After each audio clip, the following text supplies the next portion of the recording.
있습니다. 우리는 지난주에 사울이 다메섹 도상에서 부활하신 주님을 빛 가운데서 만난 이후 그 결과로 약 3일 동안 앞을 보지 못하고 있을 때, 그때 하나님께서 예비한 아나니아를 통해서 그에게 안수하게 하고, 그리고 그 안수하고 기도할 때에 그의 눈에 비늘 같은 것이 벗겨지고 육신의 눈이 다시 보게 될 뿐만 아니라 영적 눈이 떠여져서 그가 그동안 알고 있었던 성경, 구약의 말씀, 아마 이런 것들이 그동안에는 흩어져 있었던, 파편적으로 있었던 것들이 구슬이 깨어지듯이 복음이 무엇인지를 아마 깨닫게 되고, 그리고 예수를 구주로 고백하며 아나니아를 통해서 세례를 받고, 그리고 음식을 먹고 강건해진 사울의 모습을 우리가 지난주에 살펴보았습니다. 오늘 본문은 그 사울이 사도로서 본격적으로 사역하기 전에 어떤 과정을 거쳐가고 있는지를 짧은 본문이지만, 그러나 그 사이에는 매우 긴 시간이 흘러가고 있음을 오늘 본문을 통해서 우리가 보게 될 것입니다. 하나님께서 사울을 바울로 만들어가는 그 여정, 그 여정이 오늘 저와 여러분을 그렇게 믿음의 사람들로 그렇게 만들어가지 않을까 생각해 봅니다. 19절부터 우리 이 주보에 보면 우리 그 말씀 요약이 있거든요. 여러분들 그 말씀을 이렇게 전체적으로 보시면서 같이 함께 메모도 하시고 그렇게 말씀을 함께 나누면 좋겠습니다. 먼저 19절 하반절입니다. 사울이 다메섹에 있는 제자들과 함께 며칠 있을새. 이 다메섹 도상에서 예수님을 만나고 그리고 회심하고 아나니아에게서 세례를 받은 후에 사울은 다메섹에 있는 주의 제자들과 함께 며칠을 있었다라고 이렇게 기록하고 있습니다. 여러분, 그냥 이렇게 며칠 함께 있다라고 이렇게 기록하고 있지만 사실은 그 당시 상황을 보면 참 놀라운 사건입니다. 왜 그렇습니까? 사울이 다메섹에 온 이유가 무엇입니까? 예수 믿는 자들을 잡아 죽이고, 그리고 또 그들을 잡아서 예루살렘으로 끌고 가서 재판장에 세우고 죄를 묻기 위해서 사실은 다메섹으로 왔습니다. 그런 사울이 이제는 다메섹 도상에서 주님을 만난 이후 이제 뭐예요? 그리스도의 제자가 된 것이죠. 그리고 다메섹에 있는 예수의 제자들과 함께 머물고 있다라는 것입니다. 여러분, 다메섹에 있는 이 제자들 입장에서 보면 사울은 그들과 함께 할 수 있는 그런 사람이 아니죠. 그러나 그들은 어쩌면 아나니아가 사울을 찾아갔을 때 함께 갔을 것이고, 사울에게 안수할 때에 그의 눈에서 비늘 같은 것이 벗겨지는 것을 함께 경험했고, 그리고 세례를 주고 함께 식사했던 자들이었을 것입니다. 그때 아마 사울로부터 자신이 다메섹 도상에서 어떻게 예수님을 만났는지 그 간증을 함께 들었을 것입니다. 그러면서 지금 함께 며칠을 머물고 있는 것이죠. 그 며칠 머무는 동안에 무슨 이야기를 했겠습니까? 자기의 살아온 이야기를 했겠지만, 그러나 자기의 살아온 이야기와 더불어서 예수가 어떻게 자기의 삶에 관여하고, 그리고 자신의 삶이 예수를 통해서 어떻게 해석되는지, 그런 것들을 아마 함께 나누었을 것입니다. 그런 시간을 보내면서 사울은 더 분명하게 예수가 누군지를 깨달았을 것입니다. 그래서 사울은요, 이어지는 말씀 20절에 보시면 즉시로 각 회당에서 예수를 증거하고 있습니다. 20절입니다. 즉시로 각 회당에서 예수가 하나님의 아들이심을 전파하니. 여러분, 주님을 만난 사람, 부활하신 예수 그리스도를 인격적으로 만난 사람은요, 예수를 전하지 않을 수가 없습니다. 물론 그것이 좀 서툴 수는 있지만, 그러나 예수를 정말 만난 사람은 뭐랄까요? 예레미야인가 엘리야인가 제가 기억을 잘 못하겠는데, 이 가슴에 있는 그 하나님의 말씀, 그걸 전하지 않으면 이 가슴이 불 붙는 것 같아서 내가 말하지 않을 수 없다라고 그렇게 고백하지요. 이 사도 바울은 지금 그런 경험을 하고 있는 것입니다. 그래서 즉시로 각 회당에서 예수가 하나님의 아들이심을 전파하고 있습니다. 여러분, 예수를 박해하던 사람이 예수가 하나님의 아들이심을 증거하니까 사람들이 어떻게 그 사울을 바라보겠습니까? 21절 22절 한번 보십시오. 듣는 사람이 다 놀라 말하되 이 사람이 예루살렘에서 이 이름을 부르는 사람을 멸하려던 자가 아니냐.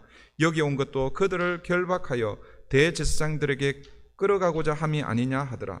사울은 힘을 더 얻어 예수를 그리스도라 증언하여 다메섹에 사는 유대인들을 당혹하게 하니라. 여러분, 사람들이 이 사울의 모습을 보고 놀라고 당혹하게 여기는 것은 여러분 너무나 당연하죠. 예수의 도를 전하는 사람들을 잡는 데 앞장섰던 사람이 이제는 예수의 이름을 전하고 있으니 안 놀랄 수가 없다라는 것이죠.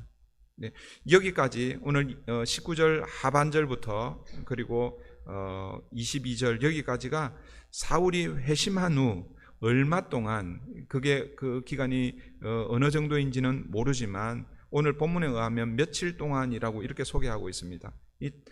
그 사울이 회심한 이후에 다메섹에서의 사울의 모습을 몇 구절에 기록을 하고 있습니다. 여러분, 이어지는 말씀 23절부터 25절은 여러분 그냥 읽으면 장소적인 배경은 여전히 다메섹입니다. 그런데 다른 서신서를 참고해 보면 22절과 23절은 바로 이어지는 것처럼 보이지만 그러나 상당한 시간이 흘러갔고, 그리고 다른 장소에 한번 사도 바울이 갔다가 다시 다메섹으로 돌아왔다라는 것을 알 수 있습니다. 먼저 23절을 한번 보겠습니다. 여러 날이 지남에 유대인들이 사울 죽이기를 공모하더니, 여기서 23절이 여러 날이 지남에라고 말씀하고 있는데 어느 정도 시간이 지났을까요? 20절에서 그러니까 19절 후반부인가요? 거기에 보면은 며칠 제자들과 다메섹에 있는 제자들과 며칠 있었다라고 소개하고 있죠. 그 며칠 있었던 그 날짜하고 23절에서 시작되는 여러 날이 지남에 이 비슷한 날짜처럼 보이잖아요, 그죠? 며칠이나 여러 날이나 비슷하게 보이지만 여러분 이 헬라어로는 차이가 있습니다. 그리고 이 본문에 대한 이 보충 설명이 갈라디아서 1장에 나와 있는데 이 갈라디아서 1장 17절부터 19절을 참고해 보면 이 여러 날이 지나면은 상당히 많은 시간이 지났음을 알 수가 있습니다. 제가 갈라디아서 1장 17절부터 19절의 말씀을 읽어드립니다. 또 나보다 먼저 사도된 자들을 만나려고 예루살렘으로 가지 아니하고 아라비아로 갔다가 다시 다메섹으로 돌아갔노라.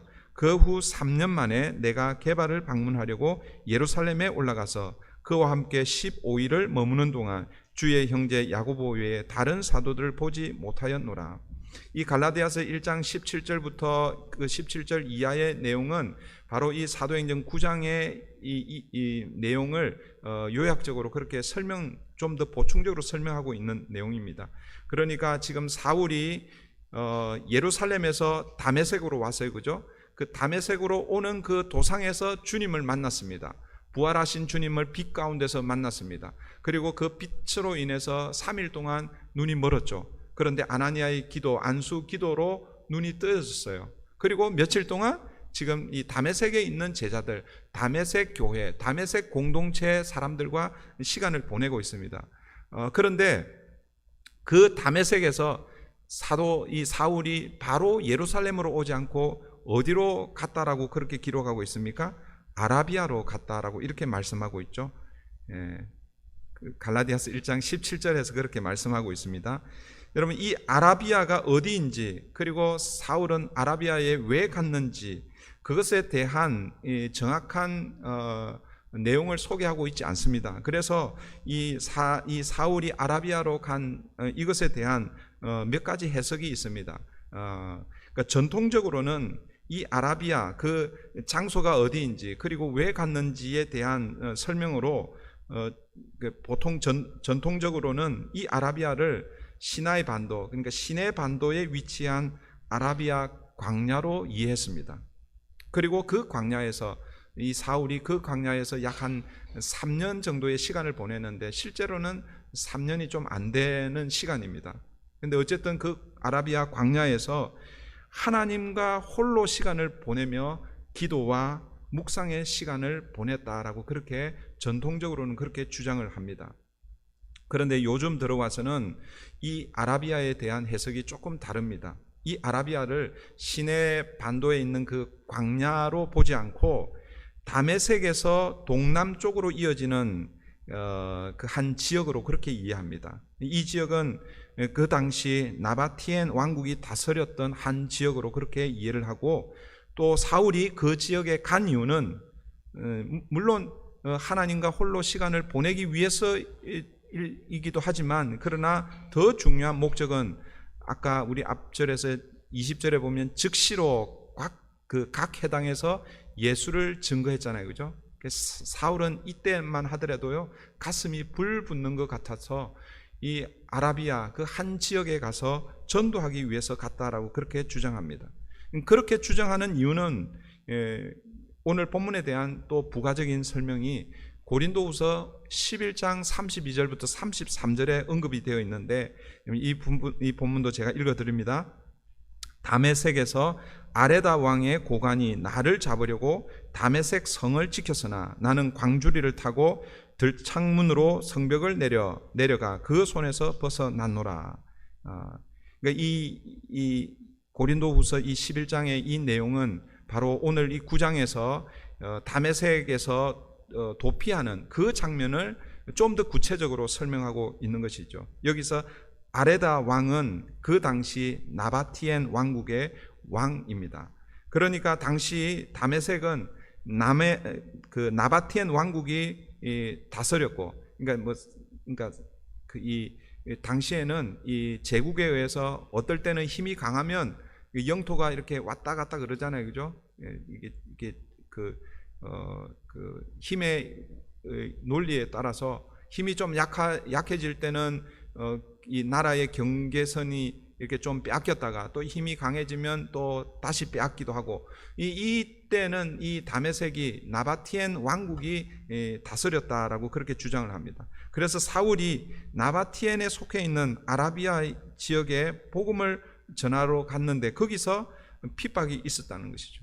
그리고 다시 그 아라비아 그 지역에서 복음을 전하지 못하고 다시 다메섹으로 돌아왔다라는 것입니다. 이때 다메섹에 있던 유대인들과 그리고 나바티엔의 고관, 그러니까 나바티엔 왕국이 다메섹을 다스리도록 보낸 그 고관이 공모하여서 사울을 죽이려고 했다라는 것입니다. 어쨌든 오늘 본문 22절과 23절은 그냥 이어지는 것처럼 보이지만, 그러나 여러 날이 지남에 이 말씀으로 인해서 적어도 22절과 23절의 그 시간 차는 약 한 3년 정도 시간이 흘렀다라고 이렇게 성경학자들은 이야기합니다. 결론적으로 이 부분에 대한 결론적으로 말씀을 드리면, 사울이 회심한 지 지금 몇 년이 지난 것입니까? 3년이 지난 것이죠. 그 3년이 지났을 때에 다메섹의 유대인들과 나바티엔의 고관이 사울을 죽이기로 공모하고 있다라는 것이죠. 그런데 다행히 그 일이 누구에게 알려집니까? 사울에게 알려집니다. 24절 보십시오. 그 계교가 사울에게 알려지니라. 그들이 그를 죽이려고 밤낮으로 성문까지 지키거늘.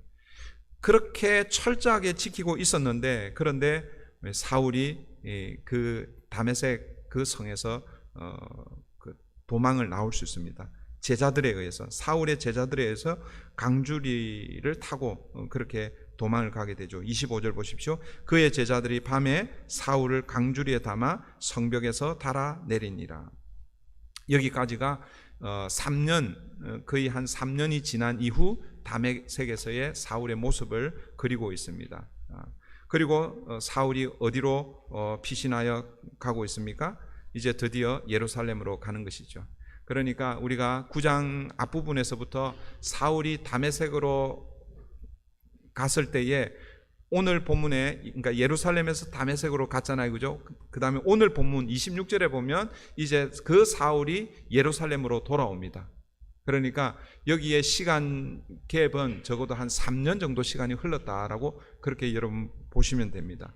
그러니까 그냥 우리가 성경을 읽으면 다메섹에 가서 예수를 만나고 전도하다가 위협이 있어서 바로 예루살렘에 온 것이 아니라 그 사이에 아라비아에서 그리고 3년 정도 시간을 보내고 다시 다메섹에 왔다가 이제 예루살렘으로 오게 되는 것이죠. 26절입니다. 사울이 예루살렘에 가서 제자들을 사귀고자 하나 다 두려워하여 그가 제자됨을 믿지 아니하니.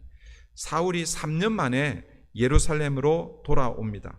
이 예루살렘에 돌아온 이유, 그 이유는 그곳에 있는 예루살렘에 있는 예루살렘 교회 제자들과 함께하기 위해서입니다. 여러분, 교회를 박해하던 사울이 이제는 복음을 전하는 전도자로 변화되었습니다. 그리고 예루살렘으로 이제 돌아가는 거예요. 얼마나 예루살렘에 돌아가고 싶었겠습니까? 그런데 3년 만에 이제 돌아가는 거예요. 사울이 어떤 기대를 가지고 예루살렘에 돌아가고 있었을까요? 내가 가면은 예루살렘 교회로부터 환영을 받을 것이다, 이런 기대를 가지고 돌아가지 않았겠습니까? 그런데 사울의 기대와는 달리 예루살렘의 제자들은 사울을 오히려 두려워하고 그가 그리스도인이 되었다는 것을 믿지 않았습니다. 오히려 사울을 두려움의 존재로 그렇게 여겼습니다. 그런데 그때 한 사람이 등장하죠. 우리가 잘 알고 있는 바나바입니다. 27절입니다. 바나바가 데리고 사도들에게 가서 그가 길에서 어떻게 주를 보았는지, 다메섹 도상에서의 예수님을 만난 그 사건을 소개하고 있죠. 그리고 주께서 그에게 말씀하신 일, 그 주님이 이 사울에게 어떤 말씀을 하셨습니까? 다메섹에 가서 아나니아를 만나라라고 그렇게 얘기했죠. 그리고 또 그에게 어떤 사명을 주셨습니까? 이방인의 사도로 부르심을 그때 하나님께서 그렇게 주셨죠. 그리고 또 다메섹에서 이 복음을 어떻게 전했는지, 다메섹에서 그가 어떻게 예수의 이름으로 담대히 말하였는지에 대해서 이 바나바가 예루살렘 교회 사도들에게 전하고 있습니다. 여러분, 바나바가 이 사울을 어떻게 만났는지 그런 내용은 사실은 잘 소개해 주고 있지는 않습니다. 그러나 여러분, 하나님께서 아나니아를 예비하셔서 아나니아를 통해서 안수받게 하고 그의 이 영적 눈이 뜨이고, 그리고 다메섹 교회 공동체의 일원으로 이 아나니아를 사용하신 것처럼 하나님은 지금 바나바를 사용하셔서 지금 예루살렘 교회가 다 사울을 예의주시하며 두려운 존재로 그렇게 이 가짜로 회심하여서 우리의 소위 말하는 우리의 이 주거지, 우리의 그 아지트가 이게 들키면 그때 그 들이닥쳐서 일망타진하려고 그렇게 아마 하고 있지 않은가, 이런 생각을 가지고 사울을 두려워하는 존재로 그렇게 여기고 있었습니다. 그런데 그때 하나님께서는 바나바를 통해서 사울을 이 예루살렘 교회 그리고 사도들에게 소개해 주고 있다라는 것이죠. 바나바로 인해서 사울이 이제 예루살렘 교회 제자들과도 교제하게 되었습니다. 그리고 뿐만 아니라 그 예루살렘의 그 헬라파 유대인들에게도 복음을 전합니다. 28절 29절입니다. 사울이 제자들과 함께 있어 예루살렘에 출입하며 또 주 예수의 이름으로 담대히 말하고 헬라파 유대인들과 함께 말하며 변론하니 그 사람들이 죽이려고 힘쓰거늘. 사울이 예루살렘에 있는 이 제자들과 함께 교제할 뿐만 아니라 예수님을 담대히 헬라파 유대인들에게 전하고 있습니다. 변론하고 있다라고 그렇게 말씀하고 있습니다. 여러분, 이 헬라파 유대인들은 혈통으로는 유대인인데, 그런데 디아스포라, 이민자 유대인들을 일컫는다고 그랬죠. 근데 사울도 헬라파 유대인 중에 한 사람이었습니다. 그런데 이 헬라파 유대인들이 사울을 지금 죽이려고 하고 있습니다. 여러분, 왜 죽이려고 할까요? 오늘 본문에도 보면은 사울과 변론을 하는데, 여러분, 변론에서 이기면 그냥 신경을 안 쓰잖아요, 그죠? 그런데 변론을 하는데 계속 지는 거예요. 기분 나쁜 거예요. 그리고 저 사울이 있으면 우리 헬라파 유대인들 중에 상당히 많은 사람들이 그리스도를 이 구주로 고백하여 그러니까 회심할 가능성이 있으니까, 그러니까 어떻게 합니까? 사울을 죽이려고 하는 것이죠. 자신들의 힘으로는 당해낼 수가 없으니까 사울을 죽이려고 하는 것입니다. 그런데 여러분, 이 장면은 여러분 어디서 많이 본 장면 아닙니까?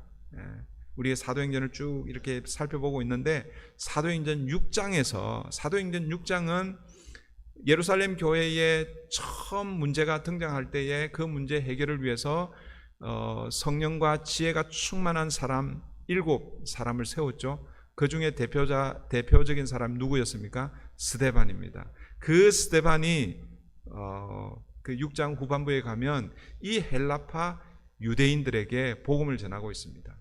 여러분 이 스데반도 헬라파 유대인입니다. 그런데 그때 이 스데반이 어떻게 했습니까? 그때 그 헬라파 유대인들이 이 스데반을 어떻게 합니까? 변론을 하는데 이기지 못하는 거예요. 그래서 사람들이요 어떻게 합니까? 그 사람들을 이렇게 매수해서 고발하잖아요, 그죠?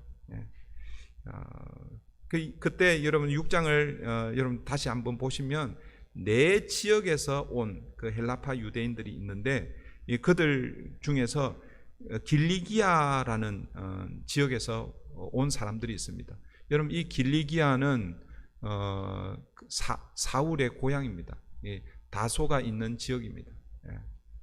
그러니까 여러분 그 사도행전 6장에서 스데반이 헬라파 유대인들에게 복음을 전하고 그들과 변론할 때에 그때는 사울의 이 이름을 언급하고 있지는 않았지만 어쩌면 사울도 그 자리에 있었을 것입니다. 스데반이 헬라파 유대인들과 변론하며 예수님을 증언하던 바로 그 자리, 스데반이 성령과 지혜로 말할 때에 그들이 당하지 못해서 그래서 사람들을 매수하고 고발하여서 결국 사내들인 공회에서 스데반이 돌에 맞아 순교하는 그 현장을 이 사울이 다 목격한 것이죠. 그런데 여러분 한번 잘 보세요. 스데반이 변론하던 그 자리에 지금 누가 변론하고 있습니까? 사울이 변론하고 있습니다. 어쩌면 사울이요 그 자리에서 복음을 전하며 그들과 변론할 때 누구 생각을 했겠습니까? 스데반 생각을 하지 않았겠습니까? 스데반의 순교를 아마 생각했을 것입니다. 그래서 어쩌면 사울도 그래 스데반 집사가 나 때문에 죽었지 나도 스데반 집사처럼 담대하게 복음을 전하고 내가 죽으면 죽으리라 그런 마음으로 어쩌면 변론했었을 것입니다. 그런데 여러분 하나님의 생각은 조금 다른 것 같아요. 이 사울은요 왜냐하면 사울이 그 현장에 있었고 그리고 스데반이 죽었잖아요. 자기도 죽을 수 있다라는 것 그거 아마 생각했을 거예요. 그런데 사울이 그 죽음, 그 순교를 이 순교 당할 것을 전혀 생각지 않고 그렇게 했다라는 것은 난 죽어도 좋다라는 그런 마음으로 했을 거 아닙니까? 그죠? 그런데 하나님께서는요 6장 그리고 7장에 이어져서 7장 마지막에 스데반 집사를 순교의 자리로 하나님이 이끄셨죠. 그런데 오늘 본문에서 하나님은 사울은 순교의 자리로 이끌지 않고 오히려 뭐예요? 피하도록 그렇게 하십니다. 30절 보십시오. 형제들이 알고 가이사라로 데리고 내려가서 다소로 보내니라. 하나님은 주의 제자들 형제들을 사용해서 사울을 가이사라로 데려가서 배를 태워 사울의 고향인 다소로 보내고 있습니다. 여러분 이 사울이 어떻게 보면 강제로 자기 고향으로 보내지잖아요, 그죠? 근데 사울의 입장에서 생각해 보면 어떤 마음이 들었을까요? 저는 이런 생각을 해보았어요. 사울의 입장에서 보면 약간 좀 섭섭하지 않았을까?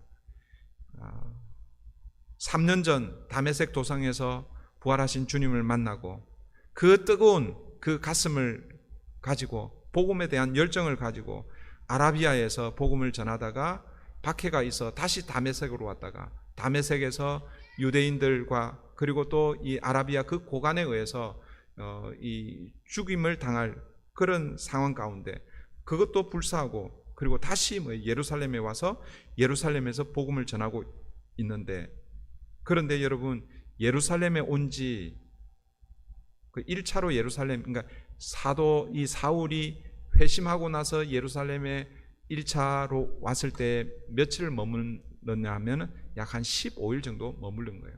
보름 정도 머문 거죠. 여러분, 한국을 이제 방문하시면 여러분 일주일은 너무 짧고 보름도 사실은 이제 조금, 그러니까 이 보름이라는 기간은 사실은 긴 기간이 아니잖아요, 그죠? 이게 가까운 거리도 아니고 한국을 방문하신 분들은 아실 거예요. 그래서 한국을 한번 오랜만에 방문하게 되면 적어도 한 달 정도 그렇게 머물러야 되는데, 그 사도 바울이요, 회심하고 3년 만에 지금 예루살렘에 와서 자신이 복음을 전하고 있는 그런 상황인데, 그런데 보름 만에 다시 고향으로 보내주고 있다라는 것입니다. 사울은 스데반을 생각하면서 나도 스데반처럼 예수를 위해, 복음을 위해 목숨까지도 내가 내놓겠다, 그런 마음으로 복음을 전했을 것입니다. 그러나 주님의 계획은 그게 아닙니다. 주님은 그를 어떤 사도로 세우기를 원하셨습니까? 이방인의 사도로 세우기를 원하셨습니다. 그래서 아직 때가 아니기에 하나님은 그를 안전한 곳으로 피신시켜 주고 있습니다. 여러분, 이 사울이 고향인 다소로 갔는데 여러분 얼마나 그 다소에 머물렀을까?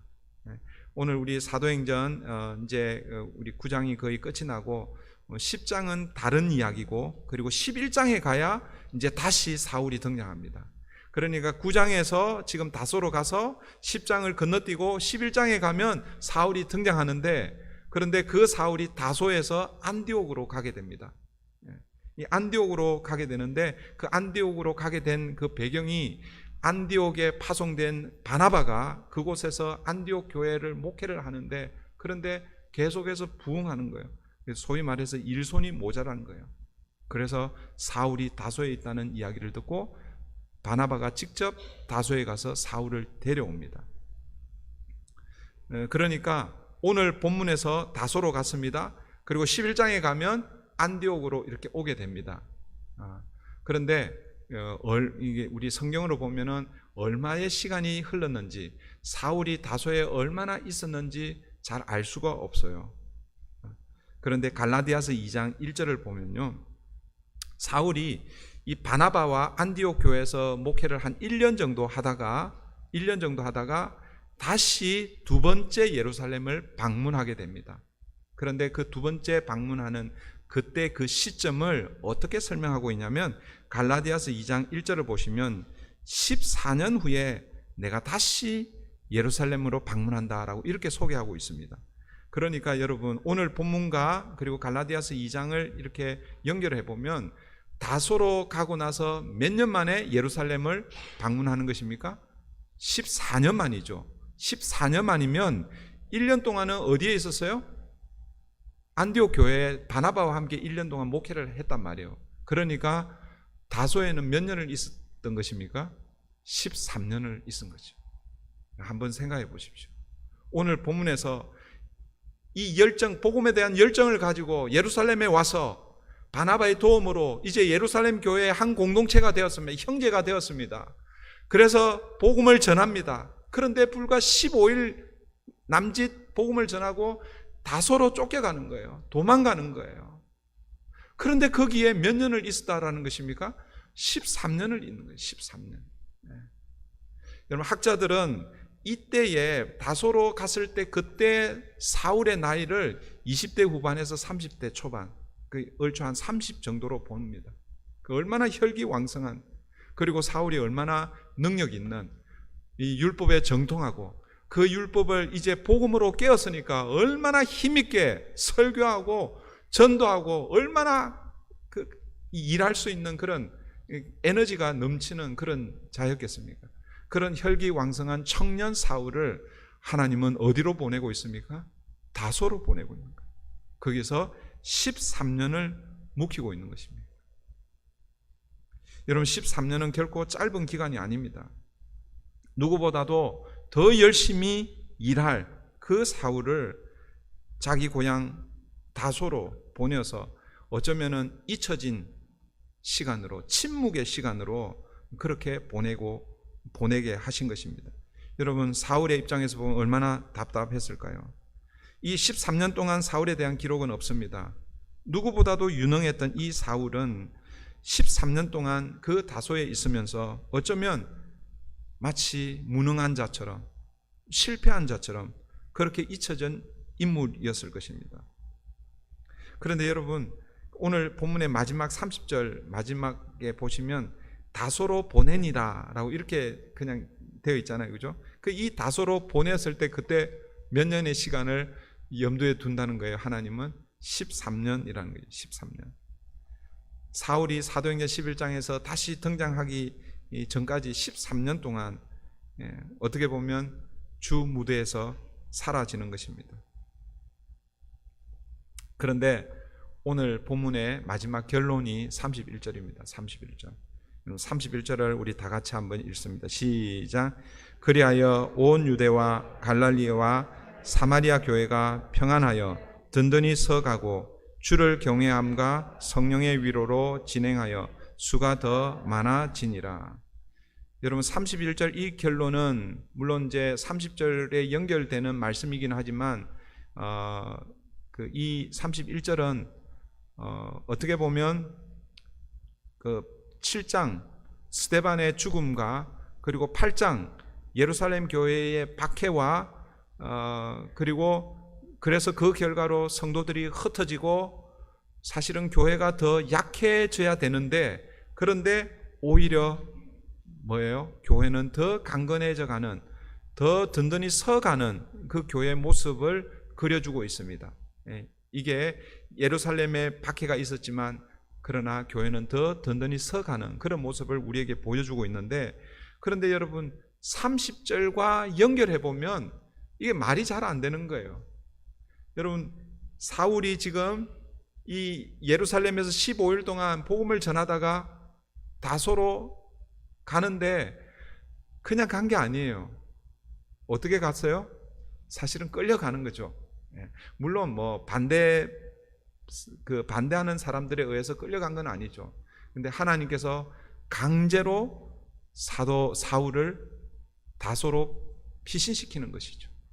도망가게 하고 있다라는 것입니다. 그러니까 30절과 이어서 보면 여러분 어쩌면 이 박해로 인해서 사울은 뭐예요? 물러가는 것입니다. 그러니까 박해로 인해서 교회는 사울이 물러가고 그리고 그 결과로 교회는 점점 더 약해져 가더라라고 이렇게 기록되는 것이 더 논리적으로 맞죠. 그런데 오늘 본문은 어떻게 기록되고 있습니까? 사울이 물러가는 것, 사울이 도망가는 것, 사울이 13년 동안 무명의 사람으로 잊혀진 시간으로 그렇게 어떻게 보면 이 초대교회 역사 가운데서 사라지는 그 시점에 하나님은 교회를 더 든든히 세워가고 있다라는 것입니다. 여러분, 이것은 무엇을 의미할까요? 하나님의 교회는 사울과 상관없이, 다르게 표현하면 우리가 생각하는 유능한 사람과 상관없이 하나님의 교회는 든든히 서가고 있다라는 것을 보여주고 있는 것입니다. 사랑하는 성도 여러분, 오늘 저는요, 우리 교회가 좀 그랬으면 좋겠다는 생각이 들었어요. 유능한 어떤 한 사람에 의해서 교회가 세워지는 것이 아니라 오늘 31절을 보시면 주를 경외하는 사람들과 성령의 위로로 그 교회가 든든히 서가고 있다라는 것이죠. 여기서 이 성령의 위로를요, 거기 보면 넘버가 이렇게 새겨져 있죠. 그 넘버를 따라서 성경을 가보면 어떻게 해석할 수도 있다라고 소개하고 있습니까? 후원으로 그렇게 해석할 수 있다라고 그렇게 소개되고 있죠. 성령의 위로, 박해가 있으니까 성령님께서 위로하신다라는 그런 의미가 될 수도 있지만, 그러나 뭐예요? 그 박해 가운데서 성령의 후원으로, 성령의 도우심으로, 성령의 인도로 교회가 든든히 서간다라는 것입니다. 어느 누구 한 사람에 의해서 교회가 서가는 것이 아니라 주를 경외하는 사람들이 모일 때에 성령께서 그 교회를 세워간다라고 말씀하고 있습니다. 여러분, 이제 말씀을 정리하면서 이 말씀을 우리에게 한번 적용해 보겠습니다. 첫 번째는요, 이 박해자 사울이 전도자 바울이 되기까지 하나님은 지금 이 다메섹에서부터 아라비아, 그리고 다시 다메섹, 그리고 예루살렘, 그리고 다소로 이렇게 보내고 있습니다. 예. 여러분 그 시간이 여러분 다 합쳐보면 몇 년이냐면 16년, 그죠? 아라비아에 3년, 그리고 또 다소에서 13년, 16년입니다.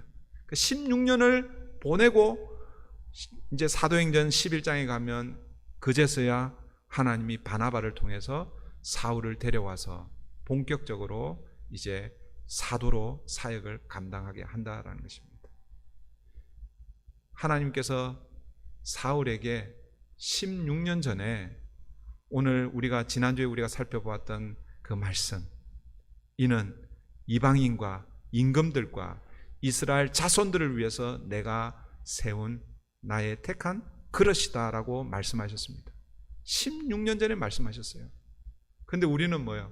그런 말씀 들으면 바로 당장 달려가고 싶잖아요. 그래서 어쩌면 사울이 오늘 본문에 처음 시작할 때 즉시로 각 해당에서 복음을 전했습니다. 열정을 가지고 전했습니다. 그리고 아라비아까지 가서 아마 그렇게 전했을 것입니다. 그런데 하나님은요 16년을 기다리게 하시는 것입니다. 여러분 하나님의 사람들은 다 그렇게 세워지는 것이죠. 아브라함을 하나님 불렀을 때에 아브라함에게 하나님 약속하셨는데 아들을 주시겠다고 약속하셨죠. 얼마나 기다렸습니까? 한 10년쯤 기다렸는데 더 이상 도저히 기다릴 수가 없는 거예요. 그래서 아내 사라가 자기의 몸종 하가를 주잖아요. 여러분 10년 기다렸으면 많이 기다렸잖아요. 그죠? 하나님의 약속을 여러분 10년 동안 붙들며 산다는 거 그거 쉬운 일이 아닙니다. 그런데 하나님은 더 기다리게 하시는 거예요. 15년을 더, 그래서 25년 만에 하나님께서 아브라함의 그 약속, 아브라함에게 주신 그 약속 이삭을 주셨죠. 하나님께서 요셉에게 꿈을 주셨습니다. 우리는 많은 경우에 요셉이 꿈을 꾸었다라고 생각하는데 그렇지 않습니다. 여러분 그 창세기 32장 이후 이렇게 보시면 하나님께서 요셉에게 일방적으로 꿈을 주시는 거예요. 그 꿈의 내용이 무엇입니까? 애굽의 총리가 되는 꿈이었죠. 그런데 여러분 그런 꿈을 받으면 여러분 바로 총리가 되면 얼마나 좋겠습니까? 그런데 요셉도 거의 한 13년 이상을 기다리는 그 기다리는 과정이 여러분 어떤지 잘 아시잖아요.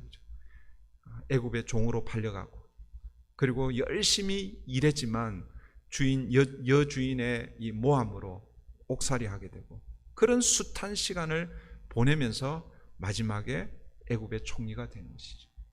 다윗도 마찬가지죠. 다윗도 기름 부음을 받았습니다. 이제 너는 사울을 이어서 이스라엘의 왕이 되겠다라고 그렇게 하나님 말씀하셨습니다. 그런데 여러분 사울도 약 13년 이상을 사울의 그 위협으로부터 다니는 도망자의 신세였습니다. 여러분 모세는 어떻습니까? 혈기왕성했던 그 40대에 힘이 있었을 때에 그럴 때 하나님 그를 쓰지 않으시고 다시 40년을 광야에 보냅니다. 근데 오늘 우리가 보게 되는 이 사울도 하나님은 그런 과정을 거쳐가고 있다라는 것입니다. 그렇게 해서 박해자 사울을 전도자 바울로 여러분 삼아가고 있다라는 것입니다. 사랑하는 성도 여러분, 오늘 이 사울처럼 여러분 오랜 기다림의 시간이 여러분의 삶 가운데 있었던 그런 시간들이 있습니까? 여러분의 그 신앙생활 가운데서 이런 기다림의 시간을 통해서 하나님 나를 빚어가시는 그런 경험이 있어야 하는 것이죠. 오늘 여러분 목장 모임 나눌 때에 여러분들이 한번 신앙생활을 한번 이렇게 언제부터 내가 신앙생활을 시작했고, 물론 모태 신앙이신 분들은 뭐 태어날 때부터일 수 있지만, 그러나 태어날 때부터이지만 그러나 그 과정 가운데서 여러분이 개인적으로 인격적으로 주님을 만났을 때가 있었을 것입니다. 그때부터 지금까지 한번 여러분의 신앙의 여정을 돌아보십시오. 그 신앙의 여정에서 하나님 나를 어떻게 빚어가셨는지. 죄송합니다. 그때 주님을 만났는데 지금 내 모습을 보니 그때나 지금이나 변한 게 하나도 없다. 그거는 여러분 죄송하지만 여러분 신앙생활을 제대로 안 한 것이죠. 하나님은 반드시 주님을 만난 그때로부터 우리를 빚어가십니다. 우리 성경 암송하는 성경 암송 구절 여러분 기억하십니까? 큰 5가지 주제가 있잖아요. 첫 번째 주제가 새로운 삶. 새로운 삶이 어떻게 시작됩니까? 예수 그리스도께서 내 중심에 호련히 쑥 하고 들어올 때 그때 새로운 삶이 시작이 됩니다. 그러나 그때부터 여러분 우리의 믿음의 여정이 어디를 향해서 나아가야 되냐면 그리스도를 닮아가는 삶으로 나아가야 되는 것이죠. 그래서 오늘 여러분 목장 모임에서 여러분 그 시간 여러분의 믿음의 여정 가운데서 내 삶을 이렇게 변화시켜 주셨습니다. 그런 간증이 나누어지는 그런 시간이 되면 좋겠습니다. 그 다음에 또 사울을 통해서 여러분 또 한 가지 기억해야 할 것은 사울이요 회심한 후 복음을 전하는데 여러분 복음을 전하면 늘 말씀드렸지만 박해가 있습니다. 그죠? 그래서 오늘 본문에도 보면 23절에 보면 여러 날이 지나매 유대인들이 사울 죽이기를 공모하더니 24절에도 그 계교가 사울에게 알려지니라 그들이 그를 죽이려고 밤낮으로 성문까지 지키건 29절 그 사람들이 죽이려고 힘쓰거늘 여러분 예수를 위해서 살면 복음을 증가하면요 핍박이 있습니다. 고난이 있습니다.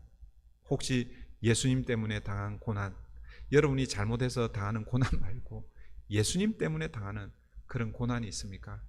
여러분 그 고난은요 훈장이에요. 훈장. 주님 앞에서 별과 같이 빛나게 해주실 하나님 우리에게 주시는 훈장이라는 것을 여러분 기억하십시오. 근데 복음을 전할 때에 이런 고난만 있는 것이 아닙니다. 예수를 위해 살게 되면 어떤 일이 있습니까? 22절에 보면 사울은 힘을 더 얻어 예수를 그리스도라 증언하여 여러분 복음을 전하는 그 현장에 가면요 여러분 믿음이 약한 사람들이 이 복음의 현장, 이 복음을 전하는 전도의 현장에 가면 사실은 힘을 회복하게 됩니다.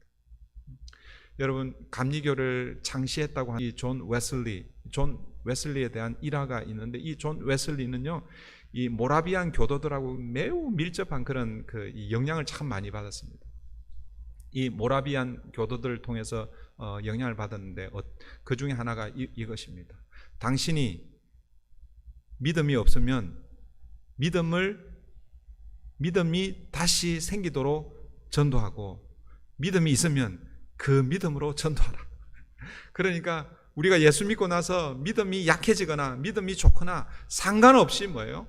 복음을 전하라 라고 그렇게 말씀하고 왜 그렇게 말하고 있을까요? 그 복음을 전하는 그 현장에서 힘을 더 얻을 수 있기 때문에 그렇다는 것입니다.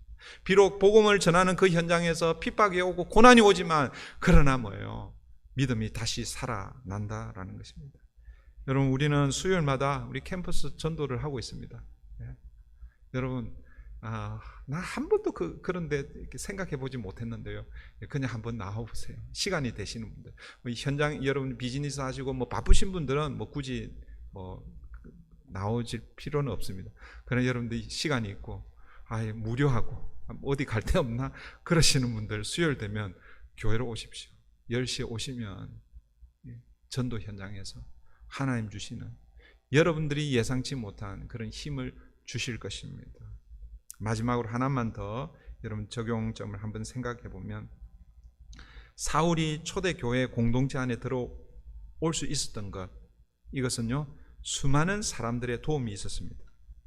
다메섹에서는 누구의 도움이 있었습니까? 아나니아의 도움이 있었죠. 아나니아와 제자들의 도움이 있었습니다. 그리고 예루살렘에 왔을 때는 누구의 도움이 있었습니까? 바나바와 그리고 또 다른 형제들의 도움이 있었습니다. 여러분 아나니아와 바나바는 이름이 등장합니다. 이름 있는 그런 사람들의 도움을 받았고 그러나 또 더 많이 이름 없이 제자로 형제로 등장하는 그 사람들을 통해서 사울은요 초대교회의 일원이 되었습니다. 이것을 통해서 오늘 나는 누구의 아나니아, 누구의 바나바, 누구의 제자와 형제들이 되어줄까 한번 생각해 보십시오. 내가 도와주어야 할 사울은 다시 이 공동체, 교회 공동체 안으로 들어와야 되는데 그런데 도움이 없어서 그런 사람들이 혹시 누가 있는가? 아니면 내가 이 교회 공동체 안에 들어올 때에 도움을 받은 그런 경험은 없는가? 이런 부분들을 이런 목장 모임에서 함께 좀 나누고 그리고 함께 기도하고, 여러분 우리 브릿지 교회가 오늘 31절에 말씀하고 있는 박해는 여전한데 그러나 하나님께서 주를 경외하는 자들과 성령의 위로로, 성령의 후원으로, 성령의 도우심으로 든든히 서가는 브릿지 교회 공동체가 되기를 소원합니다. 이 시간 우리 함께 말씀을 붙들고 같이 기도하십시다. 박해자 사울을 전도자 바울로 세워가는 그 긴 세월 동안 하나님께서 그렇게 그 긴 세월을 기다리신 것이죠. 오늘 저와 여러분들도 하나님께서 그렇게 세워가시는 줄 믿습니다. 하나님, 내 믿음의 여정 가운데 하나님께서 인내하시며 참으시면서 나를 여기까지 오게 하신 것 감사합니다. 이제 사울처럼 또 아나니아와 또 바나바처럼 또 이름 없이 등장하는 여러 제자들과 형제들처럼 이제 나도 누군가의 도움의 손길로 하나님 나아가게 해주시옵소서. 그래서 우리 브릿지 교회가 오늘 이 초대교회의 모습처럼 든든히 서가는 그런 믿음의 공동체 될 수 있도록 하나님 우리 교회를 사용하여 주시고 나를 사용해 주시옵소서. 이 시간 우리 함께 말씀을 붙들고 기도하겠습니다. 좋으신 하나님 감사합니다. 오늘도 지난 한 주간 각자의 삶의 자리에서 주님과 동행하게 하셨다가 이제 브릿지 교회 공동체로 모여 함께 예배하게 하시니 감사합니다. 예배를 통해서 하나님의